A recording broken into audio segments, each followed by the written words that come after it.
Welcome to blessing today morning glory. എല്ലാവരും ഇന്നത്തെ എപ്പിസോഡിലേക്ക് സ്വാഗതം ചെയ്യുന്നു.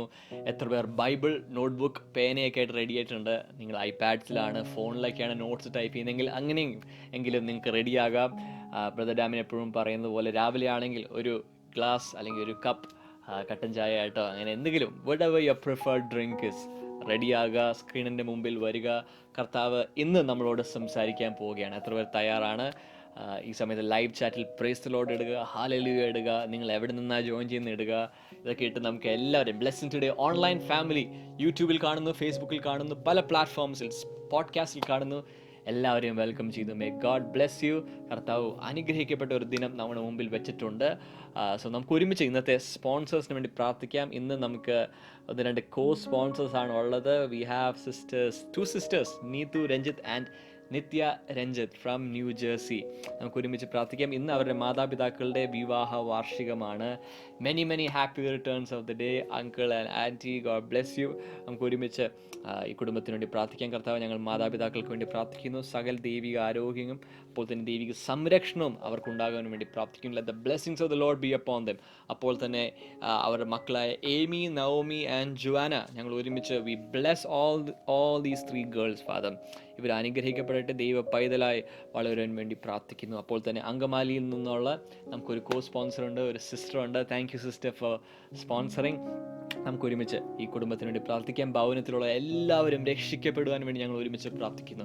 കാര്യങ്ങൾ നീട്ടി പ്രാർത്ഥിച്ചാലും കർത്താവെ, രക്ഷയുടെ സന്ദേശം ഓരോ വ്യക്തികളുടെ ഹൃദയത്തിലേക്ക് ഈ സമയത്ത് പ്രവേശിക്കട്ടെ. കർത്താവെ, സാമ്പത്തികമായ ഉറവകൾ തുറക്കട്ടെ, സാമ്പത്തിക സ്വാതന്ത്ര്യം ഉണ്ടാകട്ടെ.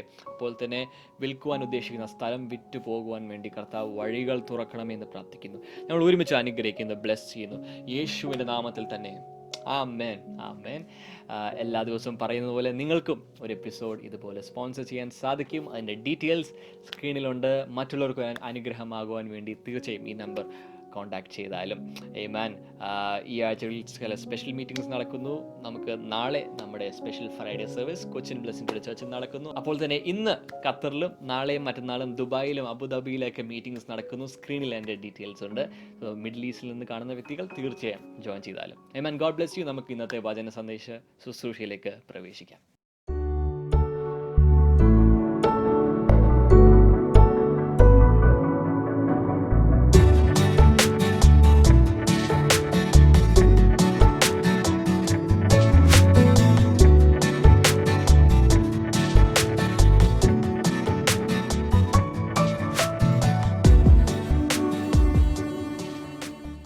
Welcome back. എന്തൊക്കെയുണ്ട് വിശേഷങ്ങൾ? കഴിഞ്ഞ ദിവസങ്ങളിലൊക്കെ കർത്താവ് വളരെ വളരെ വളരെ ശക്തമായി വ്യക്തികളോടും കുടുംബങ്ങളോടും സംസാരിക്കുന്നത് പോലെ എൻ്റെ ആത്മാവിൽ എനിക്ക് ഫീൽ ചെയ്യുന്നു. And I just want to tell you that God loves you so much. ദൈവം വ്യക്തികളെയും കുടുംബങ്ങളെയും സ്നേഹിക്കുന്നു. The desire of the Father is that none shall perish. That is God's heartbeat. ആരും നശിച്ചു പോകരുത്. ഇത് ദൈവത്തിൻ്റെ ആഗ്രഹമാണ്. ആരും നശിച്ചു പോകരുത്. ഒരാൾ ഈ ഭൂമിയിൽ നശിച്ചു പോകുന്നെങ്കിൽ അത് ദൈവത്തിൻ്റെ ഇഷ്ടത്തിന് എതിരാണ്. ഒരാൾ നശിച്ചു പോകാതിരിക്കാൻ വേണ്ടിയുള്ള സകലവും പിതാവ് ചെയ്തു വച്ചിരിക്കുന്നു. അതിൻ്റെ മുതൽ മുടക്കറിയാമോ? ഈ ഭൂമിയിൽ ഒരു മനുഷ്യൻ നശിച്ചു പോകാതിരിക്കുവാൻ സ്വർഗത്തിൻ്റെ മുതൽ മുടക്കറിയാമോ? ബൈബിൾ പറയുന്നു, യോഹന്നാന്റെ സുവിശേഷം 3:16, തൻ്റെ ഏകജാതനായ പുത്രനിൽ വിശ്വസിക്കുന്ന ആരും നശിച്ചു പോകാതെ നിത്യജീവൻ പ്രാപിക്കേണ്ടതിന് ദൈവം യേശുവിനെ നൽകുവാൻ തക്കവണ്ണം ലോകത്തെ സ്നേഹിച്ചു. സ്വർഗത്തിൽ എന്തെങ്കിലും പഞ്ഞുണ്ടോ? എന്തിനെങ്കിലും ദാരിദ്ര്യമുണ്ടോ? സ്വർഗത്തിലെ ഖജനാവ് എപ്പോഴെങ്കിലും കാലിയാകുമോ? സ്വർഗത്തിൽ ക്ഷാമമുണ്ടോ? സ്വർഗത്തിൽ റിസഷനുണ്ടോ? സ്വർഗത്തിൽ എന്തിൻ്റെങ്കിലും ഷോർട്ടേജ് ഉണ്ടോ? സ്വർഗത്തിൽ മരണമില്ല, സ്വർഗത്തിൽ ഡിപ്രഷനില്ല, സ്വർഗത്തിൽ നാശമില്ല, സ്വർഗത്തിൽ നെഗറ്റീവായ ഒന്നും തന്നെയില്ല. എങ്കിലും ആ സ്വർഗത്തെക്കാളും എല്ലാറ്റിനേക്കാളും പിതാവ് ഏറ്റവും അധികം സ്നേഹിച്ചത് തൻ്റെ പുത്രനായ യേശുവിനെയാണ്. താൻ ഏറ്റവും സ്നേഹിക്കുന്ന പുത്രനായ യേശുവിനെ നമുക്ക് ഒരു ഗിഫ്റ്റായിട്ട് തന്നു. ദാ എടുത്തു, എൻ്റെ മകനെ എടുത്തു. പിതാവ് തൻ്റെ മകനെ ഇങ്ങ് തന്നു. പക്ഷെ ആ മകനെ പാപികൾ നമ്മളെല്ലാവരും കൂടെ, നമ്മുടെ കൈയും കൂടെ ഉണ്ട്, എല്ലാവരും കൂടെ അവനെ കൊന്നു. അവൻ ദൈവത്തിൻ്റെ കുഞ്ഞാടായി അറുക്കപ്പെട്ടു. അതാണ് മുതൽ മുടക്ക്. ഞാൻ ഏറ്റവും സ്നേഹിക്കുന്നത് എന്താണോ അത് വേറൊരാൾക്ക് കൊടുക്കുമ്പോൾ അതിനേക്കാൾ കൂടുതൽ, ഞാൻ ഏറ്റവും സ്നേഹിച്ചതിനേക്കാൾ കൂടുതൽ മറ്റേയാളെ ഞാൻ സ്നേഹിക്കുക. അതുകൊണ്ടല്ലേ ഇത് കൊടുത്തത്. അതാണ് ജോൺ 3:16 കാണുന്നത്. തൻ്റെ ഏകജാതനായ പുത്രനിൽ വിശ്വസിക്കുന്ന ആരും നശിച്ചു പോകാതിരിക്കേണ്ടതിന്, എന്ന് വെച്ചാൽ നശിച്ചു പോകാതെ നിത്യജീവൻ പ്രാപിക്കേണ്ടതിന് ദൈവം അവനെ നൽകുവാൻ തക്കവണ്ണം ലോകത്തെ സ്നേഹിച്ചു. എന്ന് വെച്ചാൽ പാപികളായ നമ്മെ യേശുവിനെ സ്നേഹിച്ചതിനേക്കാൾ കൂടുതൽ സ്നേഹിച്ചു. റോമാലേഖനം 8:32 പറയുന്നത്, സ്വന്തം പുത്രനെ ആദരിയാതെ നമുക്ക് വേണ്ടി ഏൽപ്പിച്ചു തന്നവൻ അവനോടൊപ്പം സകലവും നമുക്ക് നൽകാതിരിക്കുമോ? എൻ്റെ അർത്ഥം, ഏറ്റവും താൻ സ്നേഹിച്ച യേശുവിനെ നമുക്ക് വേണ്ടി തന്നെങ്കിൽ അവനോടൊപ്പം സകലവും, ജീവിതത്തിൽ ആവശ്യമുള്ള സകലവും നമുക്ക് നൽകാതിരിക്കുമോ? It's A question. നമ്മൾ ഉത്തരം പറയണം. ഉത്തരം നമുക്കറിയാം, നൽകാതിരിക്കില്ല, നൽകും, തീർച്ചയായും നൽകും എന്നാണ് അതിൻ്റെ ഉത്തരം. ഞാൻ കഴിഞ്ഞ ദിവസങ്ങളിൽ പറഞ്ഞു, നമ്മളിപ്പോൾ ജീവിക്കുന്ന കാലഘട്ടം എന്താണ് എന്ന് നമ്മൾ തിരിച്ചറിയണം. ഏത് കാലഘട്ടത്തിലാണ് നമ്മൾ ജീവിക്കുന്നത്? ഇത് കൃപാകാലത്തിലാണ്. This is the time of grace, the time of favour. ഇത് സുപ്രസാദ കാലമാണ്. ഇത് രക്ഷാ ദിവസമാണ്. ഈ ഭൂമിയിലുള്ള ആർക്കും രക്ഷിക്കപ്പെടാം. ഈ ഭൂമിയിലുള്ള ആർക്കും വിടുവിക്കപ്പെടാം. ഈ ഭൂമിയിലുള്ള ആർക്കും നല്ലൊരു ജീവിതത്തിലേക്ക് പ്രവേശിക്കാം. ഈ ഭൂമിയിൽ ജീവിക്കുന്ന സമയത്ത് പലപ്പോഴും പല കാരണങ്ങളാൽ വലിയ പ്രയാസങ്ങളിലൂടെ നമ്മൾ പോകേണ്ടി വന്നേക്കാം. അതിൻ്റെ കാരണങ്ങൾ ചിലതൊക്കെ ഞാനൊന്ന് പറയാം. അതായത്, difficult situations can come in different ways. എൻ്റെ ജീവിതത്തിൽ ഒരു വലിയ ബുദ്ധിമുട്ട് വന്നിരിക്കുന്നു. അതിൻ്റെ കാരണങ്ങൾ പലതാണ്. എൻ്റെ തെറ്റ് തന്നെ ആകണമെന്നില്ല. എന്തൊക്കെ കാരണങ്ങളാകാം ഞാൻ വളരെ പെട്ടെന്ന് പറയാം. Because the world is imperfect. Because this world is imperfect. So naturally, there are problems in this world. General troubles. എന്ന് വെച്ചാൽ, നമ്മൾ ജനിച്ച് ഇന്ന് ജീവിക്കുന്ന ഈ ലോകം എന്ന് പറയുന്നത്, it is an imperfect world. ഇത് പൂർണ്ണതയുള്ള ഒരു ലോകത്തിലല്ല. ഇവിടുത്തെ സിസ്റ്റം, ഇവിടുത്തെ കോസ്മോസ് എന്ന് പറയുന്നത്, this is a problematic cosmos. This is a problematic system. This is a problematic world. ഈ ലോകത്തിൽ പ്രശ്നങ്ങളുണ്ട്. പ്രശ്നങ്ങളുടെ നടുവിലേക്കാണ് നമ്മൾ വീണിരിക്കുന്നത്. അതുകൊണ്ടാണ് യേശു കർത്താവ് ഒരിക്കൽ ഇങ്ങനെ പറഞ്ഞു. യോഹന്നാന്റെ സുവിശേഷം 16:33 കർത്താവ് പറഞ്ഞത് ഇങ്ങനെയാണ്, നിങ്ങൾക്ക് ലോകത്തിൽ കഷ്ടമുണ്ട്, എങ്കിലും ധൈര്യപ്പെടുവിൻ, ഞാൻ ലോകത്തെ ജയിച്ചിരിക്കുന്നു. അതിൻ്റെ അർത്ഥം നിങ്ങൾക്ക് ജയിക്കാൻ കഴിയും. അതൊരു ഭയങ്കര ഒരു ആശ്വാസമല്ലേ? So because the world is imperfect. ഈ ലോകം അപൂർണമാണ്, പരിപൂർണമല്ല. ഇവിടെ കുഴപ്പങ്ങളുണ്ട്. This is a sinful fallen world. വീഴ്ച സംഭവിച്ച, മൊത്തം താളം തെറ്റിക്കിടക്കുന്ന ഒരു ലോകമാണിത്. അവിടെ ജീവിക്കുമ്പോൾ നമ്മൾ ഒരു തെറ്റും ചെയ്തില്ലേലും ചില പ്രശ്നങ്ങളിലൂടെ നമ്മൾ പോകേണ്ടി വരും. ഉദാഹരണത്തിന്, ഒരു 250 വീട്ടുകാർ താമസിക്കുന്ന ഒരു ഹൗസിംഗ് കോളനി ഉണ്ടെന്നിരിക്കട്ടെ. 250 വീട്ടുകാരുണ്ട് അവിടെ. അതിൽ ഒരാൾ വളരെ നല്ല രീതിയിൽ ജീവിക്കുക. അയാൾ ഒരു ഉപദ്രവവും അയൽക്കാർക്ക് ചെയ്യുന്നില്ല. അയാൾ പ്രാർത്ഥിച്ചും ദൈവത്തെ സേവിച്ചും നന്മ മാത്രം ചെയ്തും ആ 250 വീട്ടുകാരിടയിൽ 249 പേരും വളരെ മോശമായി ജീവിക്കുമ്പോൾ, ഒരു വീട്ടുകാർ മാത്രം അതിന് നടുവിൽ ജീവിക്കുമ്പോൾ, തീർച്ചയായും 249 വീട്ടുകളിൽ നിന്നുള്ള ദുഷ്ട മനുഷ്യരുടെ സമ്മർദ്ദം ഇവരുടെ മേൽ വരും. ഇതാണ് ലോത്തിന് സംഭവിച്ചത്. Sodom Gomorrah. സോദോമിൽ ചെന്ന് ഈ ലോത്ത് ജീവിച്ച സമയത്ത് അവിടെ സംഭവിച്ചത്, ആ പാപികളുടെ പ്രഷർ ആ വീട്ടിലേക്ക് വന്നുകൊണ്ടിരിക്കുക. അവിടെ ഗസ്റ്റ് വന്നിട്ട് അവരെ പോലും വലിച്ചിറക്കി പാപപ്രവൃത്തികൾക്ക് വേണ്ടി കൊണ്ടുപോകാൻ ഒരു ശ്രമം നടത്തി. വാതിൽ ഇടിച്ച് തകർക്കുമെന്ന രീതിയിലായി. This is what is happening in the world. ഞാൻ പറഞ്ഞു വന്നത്, ഈ ചിലർക്ക് ഇങ്ങനെ ഉള്ളിൽ പോയി, എൻ്റെ ദൈവമേ ഞാൻ എന്ത് ചെയ്തിട്ടാണ് എനിക്കിങ്ങനെ സംഭവിച്ചത് എന്ന് ചിലരൊക്കെ ചിന്തിക്കും. അതുകൊണ്ടാണ് ഞാൻ പറയുന്നത്, ഇതൊരു കാരണം. Number 2, because our own mistakes. നമ്മളും മോശക്കാരല്ലല്ലോ, നമുക്കും കൈപ്പിഴകൾ സംഭവിക്കാം, നമുക്ക് തെറ്റുകൾ വരാം. അതിനുശേഷം നമ്മളൊരു പക്ഷേ റിഗ്രറ്റ് ചെയ്യുമായിരിക്കാം, മാനസാന്തരപ്പെടുമായിരിക്കാം. പക്ഷെ തെറ്റുവരുത്തിപ്പോയി, ചില താളപ്പിഴകൾ വന്നു, നമ്മുടെ മിസ്മാനേജ്മെൻറ്റ്, നമ്മുടെ mistakes, mistreatments, then our sins, sinful ways, ഇതെല്ലാം കൊണ്ട് നമുക്ക് തന്നെ കഷ്ടപ്പാട് നമുക്ക് തന്നെ ഉണ്ടാക്കി വെക്കാം. വലിയ ബുദ്ധിമുട്ടുള്ള ചില കാര്യങ്ങളിലേക്ക് നമുക്ക് തന്നെ പോകാൻ പറ്റും. നമ്മുടെ സ്വന്തം ഉത്തരവാദിത്വത്തിൽ ഉണ്ടാക്കി വെക്കുന്ന ഡിഫിക്കൽട്ട് സിറ്റുവേഷൻസ് ആണ്. Number 3, because of somebody else's mistakes. ഇനി മറ്റ് ചിലരുടെ തെറ്റുകൾ നിമിത്തം വരാം.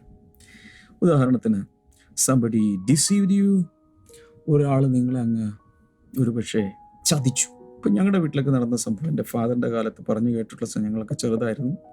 ഒരു സമയത്ത് എൻ്റെ ഫാദർ വേറൊരാൾക്ക് വേണ്ടി ജാമ്യം നിന്നു. അദ്ദേഹം പൈസ തിരിച്ചടച്ചില്ല. അതങ്ങ് കുമിഞ്ഞുകൂടി അദ്ദേഹം എടുത്ത ലോണല്ല, എൻ്റെ ഫാദർ ലോൺ എടുത്തിട്ടില്ല, വേറൊരാളെടുത്തത് ജാമ്യം നിന്നതാണ്. അതിൻ്റെ പലിശയുടെ പലിശയും കൂട്ടുപലിശയും കൂടി ഞങ്ങളുടെ വീട് ജപ്തി എന്ന രീതിയിലായി. സോ ഒന്ന് ആലോചിച്ച് നോക്കി, മറ്റൊരാൾ ചെയ്ത പ്രവൃത്തിയാണ് അത്. മറ്റൊരു ഘട്ടത്തിൽ ഞങ്ങളുടെ വീട്ടിൽ നിന്ന് സ്വർണം ഒരാൾ കൊണ്ടുപോയി, തിരിച്ചു തന്നില്ല. ഇതുപോലെ അപ്പോൾ ഞാൻ എൻ്റെ ബാല്യകാലത്ത് ഇതൊക്കെ കേട്ടാണ് വളരുന്നത്. ഇന്നയാൾ കൊണ്ടുപോയി, അത് നിമിത്തം ദുരിതത്തിലാണ്. ഡെയിലി കോൺവെർസേഷൻസ് മുഴുവൻ ഇതാണ്. ബാങ്കുകാരുടെ നടപടികൾ, വീട് പോകാൻ പോകുന്നു, വഴിയാധാരമാകാൻ പോകുന്നു, ഇങ്ങനെയുള്ളത് പല പല പല പല കാര്യങ്ങൾ. സോ ഇങ്ങനെയും കുടുംബങ്ങൾ തകരാറുണ്ട്. മറ്റൊരാളെ സഹായിച്ചു. അപ്പുറത്തെ വീട്ടിൽ ഒരു വിവാഹം നടക്കുകയാണ്, പെങ്കൊച്ചിൻ്റെ കല്യാണമാണ്. അതുകൊണ്ട് ഇവിടുത്തെ ആധാരമെടുത്ത് അങ്ങോട്ട് കൊടുത്തു. അത് കൊണ്ടുപോയി അവർ വെച്ചു. കാര്യങ്ങളൊക്കെ നടന്നു കഴിഞ്ഞപ്പോൾ ഇപ്പോൾ അവർക്ക് വലിയ താല്പര്യമൊന്നുമില്ല. പല പ്രാവശ്യം ചോദിച്ചു. ഇപ്പം ചെല്ലുമ്പോൾ വടിവാളെടുക്കുമെന്ന് പറയും, ചീത്ത വിളിക്കും. അപ്പം എന്ത് സംഭവിക്കും? കുറേ കഴിയുമ്പോൾ ഈ വീടും നഷ്ടപ്പെടും, എല്ലാം നഷ്ടപ്പെടും. അങ്ങനെ ചതിക്കുന്നവരുണ്ട്. ഇതിനാലുള്ള ദുരിതങ്ങൾ ഈ ഭൂമിയിൽ സംഭവിക്കാറുണ്ട്. മറ്റൊരു നമ്മുടെ ഡിഫിക്കൽട്ട് സിറ്റുവേഷൻസ് ജീവിതത്തിൽ ഉണ്ടാകാനുള്ള സാധ്യതകൾ എന്തൊക്കെയാണെന്ന് പറയുന്നത്. Because we serve Jesus. യേശുവിനെ സേവിക്കുന്നത് നിമിത്തം, യേശുവിനെ ആരാധിക്കുന്ന നിമിത്തം, പ്രാർത്ഥനയ്ക്ക് പോകുന്ന നിമിത്തം, ഭക്തിയുടെ മാർഗത്തിൽ ജീവിക്കുന്ന നിമിത്തം പ്രശ്നമുണ്ടാകാം.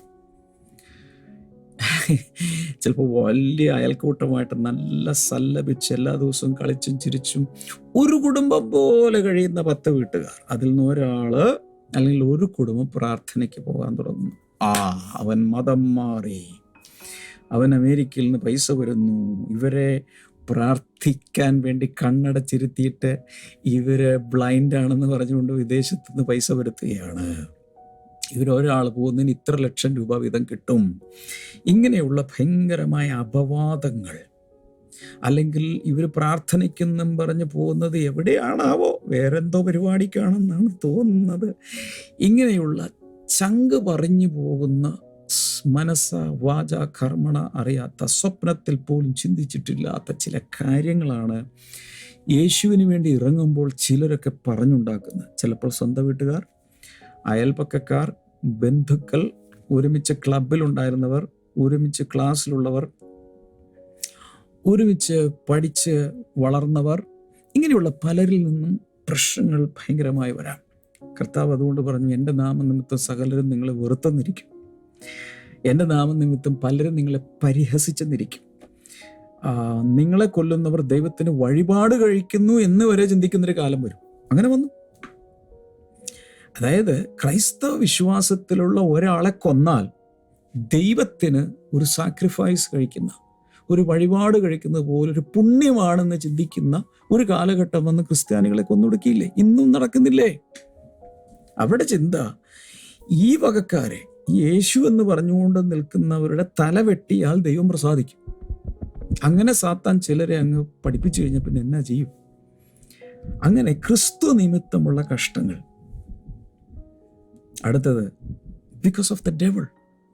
ഇന്നും സാത്താൻ കാൽവരി ക്രൂശിൽ തല തകർന്നെങ്കിലും ഫുള്ളി സാത്താൻ ലോകത്തിൻ്റെ ഈ സിനേറിയോയിൽ നിന്നും ഈ രംഗത്ത് നിന്നും അരങ്ങിൽ നിന്നും അവൻ കംപ്ലീറ്റ്ലി ഒഴിഞ്ഞു പോയിട്ടില്ല. ഇനി അധികം നാളുകളില്ല എന്നറിഞ്ഞിട്ട് സാത്താൻ പൂർണ്ണ ശക്തിയോടെ ഓവർ ടൈം വർക്ക് ചെയ്തുകൊണ്ടിരിക്കുക. സാത്താനും സാത്താൻ്റെ കൂടെയുള്ള സകല കിങ്കരന്മാരും ഓവർ ടൈം വർക്ക് ചെയ്തുകൊണ്ടിരിക്കുന്ന ഒരു കാലഘട്ടമാണ്. അതിനെക്കുറിച്ചെല്ലാം വചനത്തിൽ എഴുതിയിട്ടുണ്ട്. സാത്താൻ നിമിത്തമുള്ള കഷ്ടതകൾ, പൈശാചിക ശക്തികൾ ഉണ്ടാക്കി കൂട്ടുന്ന കഷ്ടതകൾ. He wants trouble every one who wants to lead a godly life. ദൈവത്തിൻ്റെ ഇഷ്ടപ്രകാരം ജീവിക്കാൻ ആഗ്രഹിക്കുന്നവരുടെ ജീവിതത്തിലോട്ടൊക്കെ ഈ പുള്ളിക്കാരൻ വിവിധ പ്രശ്നങ്ങളെ അഴിച്ചുവിടും. അങ്ങനെയുള്ള വലിയ പ്രശ്നങ്ങൾ ഇവിടെ നടക്കുന്നുണ്ട്. സാത്താനായി കൊണ്ടുവരുന്ന പ്രശ്നങ്ങൾ. അപ്പം ഞാനൊരു 4-5 കാരണം, ഇനി വേറെ ഉണ്ടെങ്കിലുണ്ട്, എനിക്കറിഞ്ഞുകൂടാ, 4-5 വിവിധ രീതിയിലുള്ള കാര്യങ്ങൾ, സോഴ്സുകൾ ഞാൻ പറഞ്ഞു, കഷ്ടപ്പാടുണ്ടാകാനുള്ള കാരണങ്ങൾ. ഒന്ന്, ഈ ലോകം ഇങ്ങനെയാണ്, ഈ ലോക വ്യവസ്ഥിതി ഇംപെർഫെക്റ്റ് ആയതുകൊണ്ട് സംഭവിക്കാം. 2, നമ്മുടെ തന്നെ തെറ്റുകൾ. 3, മറ്റുള്ളവരുടെ തെറ്റുകൾ. ഇപ്പോൾ ഒരു ഉദാഹരണത്തിന് ഞാൻ പറയുകയാണ്. ഈ കഴിഞ്ഞ ദിവസം ഞാൻ ഈ ശൗലിൻ്റെ കാര്യം, ജോനാഥാൻ്റെ കാര്യം, ജോനാഥൻ്റെ മകൻ മെഫീബോശത്തിൻ്റെ കാര്യം പറഞ്ഞു. മെഫീബോശത്തിന് എനിക്ക് 4-5 വയസ്സുള്ള സമയത്ത് അവൻ്റെ ആയ, അവനെ നോക്കിക്കൊണ്ടിരുന്ന ബേബി സിറ്ററായിട്ടുള്ള ആയ, ഈ അവിടെ യുദ്ധം നടക്കുന്നു. യുദ്ധത്തിൽ ശൗലും ഇവൻ്റെ ഫാദറും ഗ്രാൻഡ് ഫാദറും ഒക്കെ മരിച്ചുപോയി എന്ന വാർത്ത കേട്ടിട്ട് ഈ കുട്ടിയെ എടുത്തുകൊണ്ട് ആയ ഓടിയ വഴിയിൽ കുഞ്ഞ് താഴെ വീണു. കുഞ്ഞിൻ്റെ കാല് രണ്ടും വൈകല്യമുള്ളതായി, ഹാൻഡിക്കേപ്ഡായി പോയി. അവൻ്റെ തെറ്റാണ്. അവനേതെങ്കിലും മരത്തിൻ്റെ മുകളിൽ കയറി തന്നെത്താൻ വീണതല്ല, ഒരു ആയയുടെ മിസ്റ്റേക്ക് കൊണ്ട് വന്ന കുഴപ്പമാണ്. അപ്പം അങ്ങനെയും നമ്മുടെ കാരണങ്ങൾ, നമ്മൾ അതിൻ്റെ അല്ല എൻ്റെ കാരണം, പക്ഷെ നമ്മൾ സഫർ ചെയ്യുക. ഈ ലോകത്തിൽ അങ്ങനെയുള്ളത് വരാമെന്നാണ് ഞാൻ ഈ പറയുന്നത്. അതുപോലെ ക്രിസ്തുവിനെ സേവിക്കുന്ന നിമിത്തം കഷ്ടം വരാം. പിന്നൊന്ന് ഞാൻ പറഞ്ഞു, പിശാച് മനഃപൂർവ്വമായി പല കുടുംബങ്ങളിലും കയറി യോഹന്നാൻ 10:10 പറയുന്നത് പോലെ മോഷ്ടിക്കുവാനും അറുക്കുവാനും മുടിക്കുവാനും പിശാച് വന്ന് പല കുടുംബങ്ങളിലും രോഗങ്ങളും കഷ്ടതകളും പ്രശ്നങ്ങളും എല്ലാം ദുരിതങ്ങളും കൊണ്ടുവന്നിടാറുണ്ട്. ഞാനൊരു കാര്യം കൂടെ പറയാൻ ആഗ്രഹിക്കുന്നു. ദൈവം ഒരിക്കലും ദോഷങ്ങളാൽ പരീക്ഷിക്കുന്നവനല്ല. യാക്കോബിന്റെ ലേഖനം 1-ാം അധ്യായത്തിൽ വ്യക്തമായി എഴുതിയിട്ടുണ്ട്. God will never tempt you with evil things. ഒരു കുടുംബത്തിൽ ദോഷങ്ങൾ കൊണ്ടുവന്ന്, തിന്മകൾ കൊണ്ടുവന്ന്, രോഗങ്ങൾ കൊണ്ടുവന്ന്, കഷ്ടതകൾ കൊണ്ടുവന്ന് അവരെ ഗുണപാഠം പഠിപ്പിച്ച് രക്ഷിക്കുന്ന ഒരു ദൈവമല്ല നമ്മുടെ ദൈവം. അങ്ങനെയാണ് നമ്മൾ വിചാരിക്കുന്നത്. പലരും ഉണ്ട്. ഇപ്പോൾ ഉദാഹരണത്തിന് ഒരു വീട്ടിൽ അവരുടെ തന്നെ കുരുത്തക്കേട് കൊണ്ട് അവർ വലിയ വലിയ പ്രശ്നങ്ങളിലായി, ട്രാപ്പിലായി, പിന്നെ അവസാനം ഒരു രക്ഷയുമില്ല, ഒരു സ്ഥലത്ത് നിന്ന് രക്ഷയില്ലെന്ന് നമ്മൾ പ്രാർത്ഥനയ്ക്ക് പോയി അവർ രക്ഷിക്കപ്പെട്ടു. പ്രശ്നങ്ങളിൽ നിന്നൊക്കെ അവർ പുറത്തു വന്നു. ഒരു സാക്ഷ്യം പറയാൻ എഴുന്നേൽക്കുകയാണ്. ദൈവമായിട്ട് ഞങ്ങളെ വലിയ കഷ്ടതയിലാക്കി. അങ്ങനെ കഷ്ടതയിലായ സമയത്ത് ആ കഷ്ടത നിമിത്തം ഞങ്ങൾക്ക് ദൈവത്തെ കാണുവാൻ ഇടയായി. ദൈവമാണ് അതിൻ്റെ എല്ലാത്തിൻ്റെയും മുഖാന്തരമായി പ്രവർത്തിച്ചത്. ഈ സാക്ഷ്യം കള്ളസാക്ഷ്യമാണ്. ദൈവമല്ല അവിടെ ദുരിതം കൊണ്ടുവന്നത്, ദൈവമല്ല അവിടെ കഷ്ടത കൊണ്ടുവന്നത്, ദൈവമല്ല അവിടെ സാമ്പത്തിക ബുദ്ധിമുട്ട് കൊണ്ടുവന്നത്, ദൈവമല്ല അതിൻ്റെ കാരണഭൂതൻ. ഒന്നുകിൽ അവരുടെ മിസ്മാനേജ്മെൻറ്റ്, അല്ലെങ്കിൽ അവർ അനാവശ്യമായി ധൂർത്തടിച്ചു, അല്ലെങ്കിൽ വേറെ ആരെങ്കിലും അവരെ ചതിച്ചു. ദൈവമല്ല അതിൻ്റെ കാരണഭൂതൻ. പക്ഷെ ആ ഒരു സാഹചര്യത്തിൽ അവർ ദൈവത്തെ വിളിച്ച് രക്ഷിക്കപ്പെട്ടതേ ഉള്ളൂ. ആ സാഹചര്യം ഉണ്ടാക്കിയത് ദൈവമല്ല, അത് സാത്താനാണ്.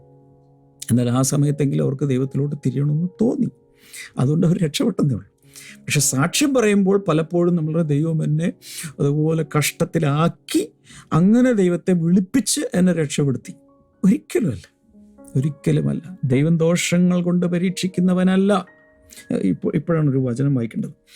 1 കൊരിന്ത്യർ 10-ാം അധ്യായം 13-ാമത്തെ വചനം ഒന്ന് വായിച്ചു നോക്കാം. 1 Corinthians 10:13 അവിടെ പറയുന്നത്, no temptation has overtaken you except what is common to mankind. മലയാളത്തിൽ നിങ്ങൾക്ക് സ്ക്രീനിൽ വായിക്കാം. ഇവിടെ പറയുന്നത്, no temptation has overtaken you except what is common to mankind. മനുഷ്യർക്ക് നടപ്പല്ലാത്ത, ഒരു പരീക്ഷണവും ഒരു പ്രലോഭനവും കഷ്ടതയും നിങ്ങൾക്ക് വന്നിട്ടില്ല. എന്ന് വെച്ചാൽ അപൂർവമായി ഈ സാധാരണമല്ലാത്ത ഒന്നും അടുത്ത കൂടി വായിക്കണം, എന്നല്ല മനസ്സിലാവും. And God is faithful. Wow wow wow, ഒന്ന് കൈയടിച്ച്. God is faithful. ദൈവം വിശ്വസ്തനാണ്. We can count on him, we can believe in him, we can put our faith on him, we can trust him. He is a believable personality because he is truthful and faithful. ദൈവം വിശ്വസ്തനാണെന്ന് പറയും. He will not let you be tempted beyond what you can bear. സഹിക്കാവുന്നതിനപ്പുറത്ത്, അല്ലെങ്കിൽ നമുക്ക് വഹിക്കാവുന്നതിനപ്പുറത്ത് സഹിക്കാൻ അവൻ ഒരിക്കലും സമ്മതിക്കില്ല. When you are tempted, he will also provide a way out so that you can endure it. അങ്ങനെ ഒരു പരീക്ഷണം വരുമ്പോൾ അതോടൊപ്പം ഒരു നീക്കുപോക്കും അവനുണ്ടാക്കും, ഒരു പോം വഴിയും അവനുണ്ടാക്കും എന്നാണ് ഇവിടെ എഴുതി വച്ചിരിക്കുന്നത്. എന്ന് വെച്ചാൽ ഏത് കാരണത്താലായിക്കോട്ടെ, പിശാചാകാം, മനുഷ്യരാരുമായിക്കോട്ടെ, ഒരു കഷ്ടപ്പാടിലായിപ്പോയി. നമ്മുടെ ദൈവത്തിനൊരു പേരുണ്ട്, വീണ്ടെടുപ്പുകാരൻ. പറഞ്ഞേ, ദ റെഡീമർ. ലൈവ് ചാറ്റിൽ 1000 പ്രാവശ്യം ഒന്ന് ടൈപ്പ് ചെയ്തിട്ട്, ദ റെഡീമർ, വീണ്ടെടുപ്പുകാരൻ. He can redeem you from any pit. He can redeem anything for you. നഷ്ടപ്പെട്ടതെന്തും വീണ്ടെടുത്ത് തരുവാൻ കഴിവുള്ള ഒരു ദൈവം ഉണ്ട്. ആ ദൈവവുമായിട്ടാണ് നമ്മുടെ പരിപാടി. ശ്രദ്ധിക്കുന്നില്ല, എല്ലാവരും ശ്രദ്ധിക്കുന്നില്ല. ഇവിടെ നോക്കി, ഇവിടെ നോക്കി, ഇവിടെ നോക്കി. എല്ലാ അമ്മച്ചിമാരും അപ്പച്ചന്മാരും അമ്മാവന്മാരും അങ്കിളുമാരും കുഞ്ഞുങ്ങളും യുവതീവാക്കന്മാരും ബാലിക ബാലന്മാരും ഭാര്യ, എല്ലാവരും ഇവിടെ നോക്ക്, ഇവിടെ നോക്ക്, ഇവിടെ നോക്ക്. ശ്രദ്ധിക്ക്, ശ്രദ്ധിക്ക്, ശ്രദ്ധിക്ക്. വളരെ പ്രധാനപ്പെട്ട കാര്യമാണ് ഞാൻ പറഞ്ഞുകൊണ്ടിരിക്കുന്നത്. ഏത് പ്രശ്നത്തിലാണെങ്കിലും, നിങ്ങൾ ഏത് പ്രശ്നത്തിലാണെങ്കിലും അവന് വീണ്ടെടുത്ത് തരാൻ കഴിയും. എത്ര വലിയ പ്രശ്നത്തിലാണെങ്കിലും, നിങ്ങളുടെ ജീവിതത്തിൽ നിങ്ങൾ തന്നെ നഷ്ടപ്പെട്ടു പോയാലും, നിങ്ങൾക്കുള്ള സകലം നഷ്ടപ്പെട്ടു പോയാലും അവന് വീണ്ടെടുത്ത് തരാൻ കഴിയും. എന്താ നഷ്ടപ്പെട്ടത്? പറ. സമാധാനം നഷ്ടമായോ? കർത്താവിന് തിരിച്ചു തരാൻ, വീണ്ടെടുത്ത് തരാൻ കഴിയും. സമ്പത്ത് നഷ്ടമായോ? തിരിച്ചെടുത്ത് തരാൻ കഴിയും. സൗന്ദര്യം നഷ്ടമായോ? തിരിച്ചെടുത്ത് തരാൻ കഴിയും. ശുശ്രൂഷ നഷ്ടമായോ? അവനത് മടക്കിത്തരാൻ കഴിയും.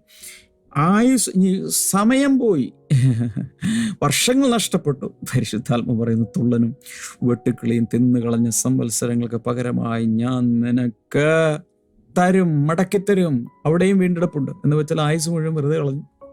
പക്ഷെ ഇനിയുള്ള ആയുസ് ഏറ്റവും ഫ്രൂട്ട്ഫുള്ളാക്കി മാറ്റാൻ ദൈവത്തിന് സാധിക്കും. ഒരായുസ് കൊണ്ട് ചെയ്തെടുക്കേണ്ട കാര്യങ്ങൾ അടുത്തൊരു വർഷം കൊണ്ട് കർത്താവിന് തരാൻ കഴിയും. There is something called divine exhilaration. അതുകൊണ്ടാണ് ഞാൻ പറഞ്ഞത്, എന്ത് നഷ്ടപ്പെട്ടാൽ, വിദ്യാഭ്യാസം നഷ്ടപ്പെട്ടു പോയി എന്ന് പറഞ്ഞുകൊണ്ട് ഇനി അവസാനം വരെ കരഞ്ഞുകൊണ്ടും മൂങ്ങിക്കൊണ്ടിരിക്കേണ്ട ആവശ്യമില്ല. വല്ലതൊക്കെ അങ്ങ് പഠിക്കിപ്പോ. ഒന്ന് ഫിംഗർ ടിപ്പിൽ ഇങ്ങനെ കുത്തിയാൽ പോരെ, എന്ത് ഇൻഫർമേഷൻ കിട്ടുമല്ലോ. പഠിക്കുക, ഓൺലൈൻ പഠിക്കുക, അല്ലാതെ പഠിക്കുക. ഡിഗ്രികൾ കൊണ്ട് മാത്രമല്ലല്ലോ, ബോധം വേണ്ടേ, വിവേകം വേണ്ടേ, ജ്ഞാനം വേണ്ടേ, വചനം ഇരുന്ന് പഠിക്കുക. ഏത് ഈ ഭൂമിയിലുള്ള എല്ലാ പുസ്തകം, എത്ര വലിയ വിശ്വവിജ്ഞാന കോശം മുഴുവൻ മഗപ്പ് ചെയ്ത് അകത്തോട്ടാക്കിയാലും കിട്ടാത്ത ജ്ഞാനമാണ് ദൈവവചനത്തിലൂടെ അവൻ നമുക്ക് നൽകുന്നത്. അതുകൊണ്ടാണ് 119 സങ്കീർത്തനത്തിൽ എഴുതിയിരിക്കുന്നത്, ഞാൻ അവൻ്റെ വചനങ്ങൾ എന്നിൽ സംഗ്രഹിച്ചതുകൊണ്ട്, പഠിച്ചതുകൊണ്ട്, ന്യായപ്രമാണത്തെ ഇഷ്ടപ്പെട്ടതുകൊണ്ട് എൻ്റെ ഗുരുക്കന്മാരിലേക്കാൾ എനിക്ക് ജ്ഞാനമുണ്ട്. വണ്ടർഫുൾ. ഞാൻ പറയാൻ വന്നത്, നിങ്ങൾക്ക് എന്ത് നഷ്ടപ്പെട്ടിട്ടുണ്ടെങ്കിലും അത് കർത്താവ് തിരിച്ച് തരാൻ പോവുകയാണ്. ഹല്ലേലൂയ.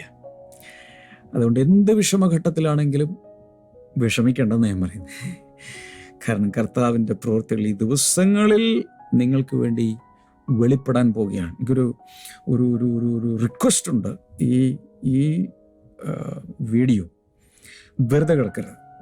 നിങ്ങളുടെ വിരൽത്തുമ്പിലൂടെ അതിൻ്റെ ലിങ്കുകൾ നിങ്ങളെല്ലാ വാട്സാപ്പ് ഗ്രൂപ്പുകളിലും പേഴ്സണലായിട്ട് അയക്കുക. അതിൻ്റെ ലിങ്ക് എടുത്തിട്ട് നേരെ വാട്സാപ്പ് സ്റ്റേറ്റസിൽ ഇട്ട് വയ്ക്കുക. ഇപ്പോൾ തന്നെ ചെയ്യുക. ഒത്തിരി പേര് ഇത് കണ്ട അനുഗ്രഹവും വിടുതലും പ്രാപിക്കട്ടെ. പല കുടുംബങ്ങളെയും കർത്താവ് പണിയാൻ പോവുക. പിന്നെ ഒരു കാര്യം കൂടി എനിക്ക് പറയാനുണ്ട്. ഈ ബ്ലെസ്സിങ് ടുഡേയോട് ചേർന്നൊരു പാർട്ട്ണറായി നിങ്ങൾ മാറാമെങ്കിൽ ലോകത്തിൽ എല്ലായിടത്തും പല ഭാഷകളിലേക്ക് എത്തിക്കാൻ ദൈവം നമ്മളെ ഉപയോഗിക്കുമെന്ന് ഞാൻ വിശ്വസിക്കുന്നു. അതുകൊണ്ട് സ്ക്രീനിലെ നമ്പറിൽ വിളിക്കുക, അല്ലെങ്കിൽ നമ്മുടെ വെബ്സൈറ്റ് പാർട്ട്ണറാകുന്ന എങ്ങനെയാണ്, നമ്മുടെ blessingtoday.tv വെബ്സൈറ്റ് ഒന്ന് സന്ദർശിക്കുക. അതിൻ്റെ വിവരങ്ങൾ നിങ്ങൾക്ക് ലഭിക്കും. നമുക്ക് ചേർന്ന് പ്രാർത്ഥിക്കാം. കർത്താവായ യേശുവിൻ്റെ നാമത്തിൽ എല്ലാവരുടെയും ജീവിതത്തിൽ ഒരു വലിയ പ്രകാശം ഉണ്ടാകട്ടെ, ഘട്ടങ്ങൾ മാറട്ടെ, വ്യത്യാസങ്ങൾ ഉണ്ടാകട്ടെ, ജീവിതത്തിൻ്റെ വഴികൾ തുറക്കട്ടെ, അടഞ്ഞു കിടക്കുന്ന ജീവിതങ്ങൾ യേശുവിൻ്റെ നാമത്തിൽ പുറത്തു വരട്ടെ. പരിശുദ്ധാത്മാവ് അവിടെ ഫോക്കസ് ചെയ്യുന്ന അടഞ്ഞു കിടക്കുന്ന ജീവിതങ്ങൾ, എവിടെയോ ക്ലോസ്ഡായി, എന്തിൻ്റെ അകത്ത് കിടക്കുകയാണ്, മനസ്സ് തന്നെ കുരുങ്ങി കിടക്കുകയാണ്, വിശാലമായി വിടർന്ന് ചിന്തിക്കാൻ പോലും പറ്റുന്നില്ല. യേശുവിൻ്റെ നാമത്തിൽ അങ്ങനെയുള്ളവർ പുറത്തു വരട്ടെ. ഒരു സുസന്ന എന്ന് പറയുന്ന ഒരു സഹോദരിയെ പ്രത്യേകിച്ച് എന്നെ കാണിക്കുന്നു. യേശുവിൻ്റെ നാമത്തിൽ അവർ പുറത്തു വരട്ടെ. ലിവറിന് പ്രോബ്ലമുള്ള ആരെയും കർത്താവ് സൗഖ്യമാക്കുന്നുണ്ട്. In the name of Jesus അത് സംഭവിക്കട്ടെ. ഈ അസ്ഥികൾ ഒടിഞ്ഞു, അതിൻ്റെ ബുദ്ധിമുട്ടുകളും എന്തൊക്കെയോ ആയിട്ടിരിക്കുന്ന ആരെയോ കർത്താവ് ഇപ്പോൾ സൗഖ്യമാക്കുന്നത്. കയ്യിലാകാം, കാലിലാകാം, ശരീരത്തിൻ്റെ ഏത് ഭാഗത്തായാലും ഒരു സൗഖ്യം നടക്കുകയാണ് ഇൻ ജീസസ് നെയിം. അതുപോലെ ചില കച്ചവടം, വ്യാപാരം, ബിസിനസ്സൊക്കെ ചെയ്ത് വല്ലാതെ തകർന്നും തളർന്നും ഇനി എങ്ങനെ മുന്നോട്ട് പോകും, ക്യാപിറ്റൽ ഇല്ല, ഇറക്കാൻ പൈസയില്ല, അതുപോലെ ഇരിക്കുന്ന ചിലരുടെ കണ്ണുനീര് കർത്താവ് കാണും. യേശുവിൻ്റെ നാമത്തിൽ അവർക്കൊരു വിടുതലുണ്ടാകട്ടെ. ഒരു മാലതി എന്നു പേരുള്ളൊരു സഹോദരിയും ഭർത്താവും വളരെ വിഷമിച്ചിരിക്കുന്ന ഒരു കുടുംബം, യേശുവിൻ്റെ നാമത്തിൽ വിടുതൽ ഉണ്ടാകട്ടെ in the name of Jesus. ഏത് വിഷയത്തിലും വിടുതൽ കൊടുത്തതിനായി നന്ദി. ഇൻ ജീസസ് നെയിം ആമേൻ. നിങ്ങൾക്ക് ഇപ്പോൾ തന്നെ ഫോൺ നമ്പർ എടുത്ത് സ്ക്രീനിലെ നമ്പറിൽ വിളിക്കാം. ഫോൺ എടുത്ത് വിളിക്കുക, പ്രയർ ലൈൻ നമ്പറിൽ വിളിക്കുക. അനേകർ നിങ്ങൾക്ക് വേണ്ടി പ്രാർത്ഥിക്കും. See you tomorrow. Bye-bye.